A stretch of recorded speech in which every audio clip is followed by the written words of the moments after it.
three stories that we are going to get beat over the head with every single week of every single day of the season coming up. And it's going to happen. First, it's going to be Shedeur Sanders. If Shedeur Sanders succeeds, then he beat all the odds. If he doesn't, it's the media's fault and the NFL for being racist towards him and ruining his career. Aaron Rodgers, the old man comes out with a cane and a walker onto the football field, becomes the first guy ever to play with an aide and an assistant behind him on the offensive line.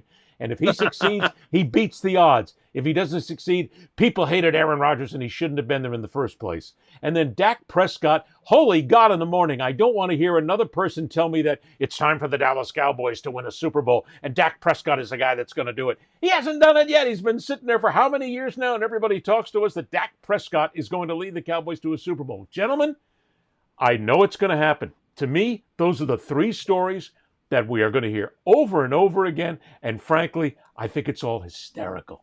To me, it's all just fun entertainment at this point because all three of those stories are just complete bullshit.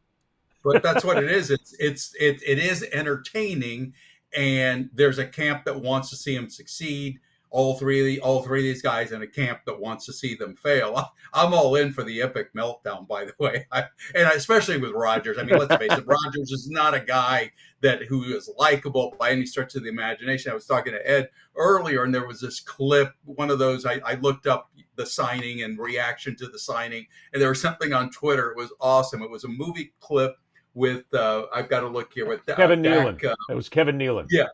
Kevin Nealon, and he was talking. There was an office meeting, and he said, last night I had a dream where I dreamt I was a dove, and then I dove into the water, and I merged with the dolphin, and we were one. And he goes, I have a feeling this is going to be us, people. We're going to have a great year, and that's kind of encapsulates the whole psychedelic vibe that Rodgers has, but beyond the psychedelic vibe, he's got an egomaniacal vibe. And if I had to pick one wish list, would be for it to be an epic failure.